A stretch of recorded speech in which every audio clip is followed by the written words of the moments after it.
কেননা এই কবরে জমিনে তোমার সাথে ঈমান ও আমল যাবে। বাপ ছিল চলে গেছে, দাদা ছিল চলে গেছে, নানা ছিল চলে গেছে, নারী ছিল চলে গেছে, দাদা দাদি ভাই মুরব্বী আত্মীয় স্বজন চলে যাচ্ছে। আল্লাহ পাক আপনাকে একদিন ডেকে নেবে, আমাকে একদিন ডেকে নেবে, সবাইকে চলে যেতে হবে। দুনিয়ার মানুষ কাপন পরিয়ে দিয়ে জানাজা নামাজ আদায় করে খাটিয়া নিয়ে গিয়ে মিনাখা ফলাকুম অফিহা নুইদুকুম অমিনাখা নুকরিদুকুম বলে দুমুঠো মাটি দিয়ে চলে আসবে। এই কবরে জমিনে তোমার আমার আপন কেউ যাবে না, এক রাতের জন্য যাবে না।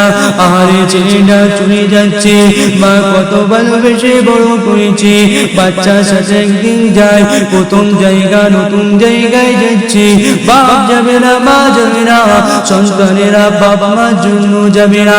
এই যুবকেরা ওই কবর প্রত্যেক দিন দৈনিক বলতে লেগেছে, এ আল্লাহ পাকের দাস দাসী বান্দা বান্দিরা, আমি কবর কিন্তু একা থাকার জায়গা, আমি কবর হলাম মাটির ঘর, আমি কবর হলাম অন্ধকার জায়গা, আমি কবর হলাম পোকামাকড়ের জায়গা।